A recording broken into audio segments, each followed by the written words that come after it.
Hello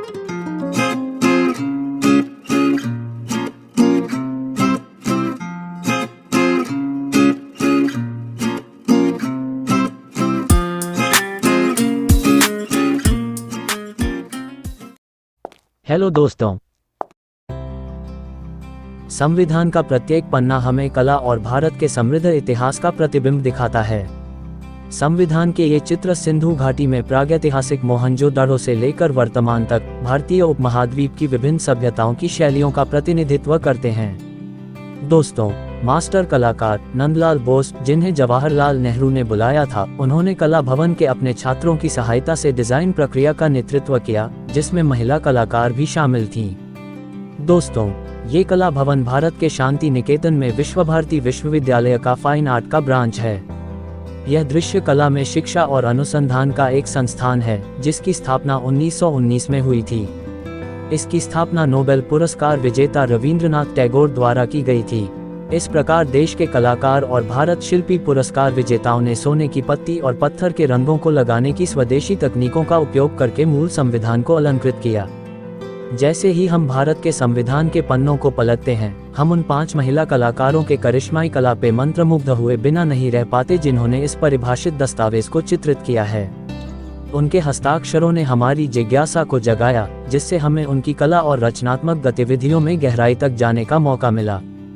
क्या आप जानते हैं, संविधान पर काम करने वाली सबसे कम उम्र की चित्रकार 21 वर्षीय महिला कलाकार थी। और ये कि इस किताब में एक मशहूर कलाकार परिवार की 3 पीढ़ियों की कलाकृतियां हैं। आइए इन महिला कलाकारों से आपको परिचित करवाते हैं। गौरी भंजा मास्टर कलाकार नंदलाल बोस की सबसे बड़ी बेटी थीं। गौरी, जिनका रुझान पहले से ही कला की ओर था, वो रवींद्रनाथ टैगोर के सुझाव पर एक छात्र के रूप में संस्था में शामिल हुईं। उन्होंने 19 वर्ष की आयु में चित्रकला में डिप्लोमा के साथ स्नातक की उपाधि भी प्राप्त की। समय के साथ गौरी एक कुशल गायिका और नर्तकी भी बनी। इन्हीं गुणों को देखते हुए टैगोर ने उन्हें अपनी नृत्य नाटिका नातिर पूजा की मुख्य अभिनेत्री के रूप में चुना। 1925 में जब पहली बार कलकत्ता में नाटक का मंचन किया गया, तो उनके अभिनय ने दर्शकों को झकझोर कर रख दिया। ये उन्होंने तब किया था जब महिलाएं मंच पर अभिनय या नृत्य नहीं करती थीं। ये चित्र जो आपको स्क्रीन पे दिख रही है, ये ओरिजिनल संविधान के पेज 113 पे है। इसका चित्रण गौरी भंजा ने शिल्प शास्त्र के अनुसार किया है। आप नीचे की ओर उनका सिग्नेचर भी देख पा रहे होंगे। एक ऐसा ही चित्रण पेज 181 पे भी उन्होंने किया है, जिसे आप देख पा रहे होंगे। जमुना सेन नंदलाल बोस की सबसे छोटी बेटी थीं। उन्होंने अपनी बहन गौरी के नक्शे कदम पर चलते हुए 1930 के दशक की शुरुआत में कला भवन में एक छात्र के रूप में प्रवेश किया। अपने प्रारंभिक वर्षों में शिल्प में जमुना की रुचि नहीं थी। इसके बजाय उन्होंने पेंटिंग के साथ साथ फ्रेस्कोस और लिनोकट प्रिंट बनाने की कला सीखी।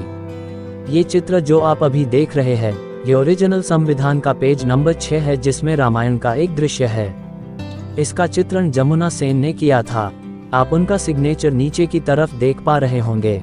एक दूसरा चित्र जो पेज नंबर 63 पे है, उसका चित्रण भी जमुना सेन ने किया है, जिसे आप देख पा रहे होंगे।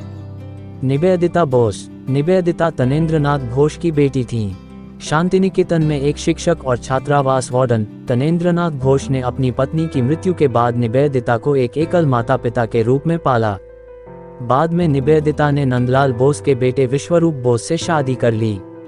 ये चित्र जो आप देख रहे हैं, वो ओरिजिनल संविधान के पेज नंबर 105 पे है, जिसे निवेदिता बोस ने मास्टर आर्टिस्ट नंदलाल बोस के साथ पेज पे उकेरा है। उनका सिग्नेचर आप पेज के नीचे दाहिनी तरफ देख सकते हैं। साथ ही साथ ये एक और चित्र है, जिसे निवेदिता बोस ने मास्टर आर्टिस्ट नंदलाल बोस के साथ पेज पे उकेरा है।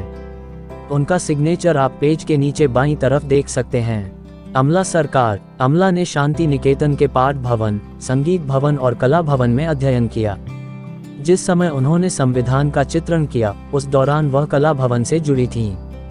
बाद में उन्होंने पाठ भवन और कला भवन में 10 वर्षों तक अध्यापन कार्य किया। ये जो चित्र आप देख रहे हैं, ये ओरिजिनल संविधान के पेज 106 पे है। इसको चित्रित किया है जमुना सेन ने और इसका फ्रेम अमला सरकार ने बनाया है। आप पेज के नीचे बाईं ओर उनका सिग्नेचर देख सकते हैं। इसी तरह ये दूसरा चित्र संविधान के पेज नंबर 3 पे है। इसको चित्रित किया है मास्टर आर्टिस्ट नंदलाल बोस ने और इसका फ्रेम अमला सरकार ने बनाया है। आप पेज के नीचे बाईं ओर उनका सिग्नेचर देख सकते हैं। बानी पटेल गौरी भांजा की बेटी थीं। अपने नाना नंदलाल बोस के मार्गदर्शन में उन्होंने संविधान के कुछ पन्नों को चित्रित किया। वह तब केवल 21 साल की थी, जिससे वह टीम की सबसे कम उम्र की इलस्ट्रेटर बन गई। 2018 में आकाशवाणी ने भारत के 69वें गणतंत्र दिवस के उपलक्ष्य में एक ऑडियो वृत्तचित्र का निर्माण किया। इस वृत्तचित्र में 89 वर्षीय बानी पटेल के साथ एक साक्षात्कार दिखाया गया था, जो संविधान में उनके काम के बारे में उनके जीवन काल में एकमात्र साक्षात्कार था। ये जो चित्र आप देख रहे हैं, ये ओरिजिनल संविधान के पेज नंबर 17 पे है, जिसे बानी पटेल ने मास्टर आर्टिस्ट नंदलाल बोस के साथ चित्रित किया है। उनका सिग्नेचर आप चित्र के नीचे दाईं ओर देख सकते हैं। ये एक दूसरा चित्र है जो ओरिजिनल संविधान के पेज नंबर 149 पे है, जिसे मास्टर आर्टिस्ट नंदलाल बोस ने चित्रित किया है और इसका बॉर्डर फ्रेम बानी पटेल ने बनाया है। उनका सिग्नेचर आप पेज के नीचे बाईं ओर देख सकते हैं। सुमित्रा नारायण ने गौरी भांजा के मार्गदर्शन में 1949 से 1953 तक कला भवन में अध्ययन किया था। सिकंदराबाद में पली बड़ी शांति निकेतन का माहौल उनके लिए नया था।